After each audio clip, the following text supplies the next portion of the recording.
everyone, this is Shayu Makeover and Mehendi Artistry. இந்த video எதுக்காகன்னு பார்த்தீங்கன்னா ஸ்பெசிஃபிக்காக ஐப்ரோ பேலட் பற்றி தான் பார்க்க போகிறோம். நான் என்ன ஐப்ரோ பேலட் யூஸ் பண்ணுவேன்னா ஸ்விஸ் பியூட்டியோட தான் நான் யூஸ் பண்ணுவேன். ஏன்னா பிகாஸ் இதில் ஆக்சுவலி 2 ஷேட்ஸ் இருக்குது. ஒன்று ப்ரௌன் ரிலேட்டட் ஃபேமிலிஸ் இருக்குது, இன்னொன்றுல பார்த்தீங்கன்னா black and grey related families இருக்குது. இதில் என்ன ஸ்பெஷாலிட்டினா இதில் ஜெல் இருக்குல்ல, ஒயிட் கலரில் இருக்கிறது தான் ஜெல்லு. இது பார்த்தீங்கன்னா கிட்ட பார்த்தீங்கன்னா தெரியும், இதுலேயே கொடுத்துருப்பாங்க. இது நம்ம வேணும்னா லைட்டாக எடுத்து நம்ம போட்டோம்னா ஐப்ரோஸ் டிஃபைன்டாக தெரியும், டார்க்காக தெரியும். உங்களுக்கு டிஃப்ரென்ஸ்க்காகவே நான் இங்கே போட்டிருக்கேன், உங்களுக்கு நல்லா தெரியும்னு நினைக்கிறேன்.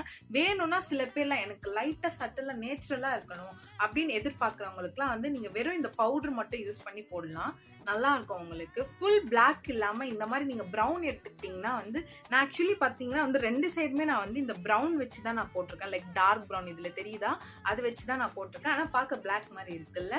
இன்னொன்று பார்த்தீங்கன்னா ஸ்விஸ் பியூட்டிலே ஐப்ரோ அண்ட் ஜெல் ஐலைனர் இதுவும் இருக்கு. இது கேட்டிங்கன்னா நான் வேண்டான்னு சொல்லுவேன். ஏன்னா இதில் உங்களுக்கு ஐப்ரோஸ் இது பண்ணுறது வரும், அது மட்டும் இல்லாமல் கீழே ஜெல் ஐலைனர் வரும். இது நான் கட்டி ஆயிரும், வேஸ்ட்டு. மற்ற பிராண்ட்லுமே இருக்கு, லைக் பிஏசி, இன்சைட் காஸ்மெட்டிக்ஸ், இந்த மாதிரி உங்களுக்கு எல்லா பிராண்ட்லுமே ஐப்ரோ பேலட்லாம் இருக்கு.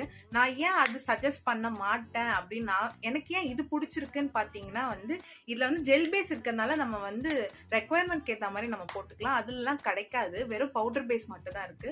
ஸோ இந்த மாதிரி நிறைய டிப்ஸ் அண்ட் ட்ரிக்ஸ் தெரிஞ்சுக்க நீங்க எனக்கு ஃபாலோ பண்ணிக்கோங்க. பை.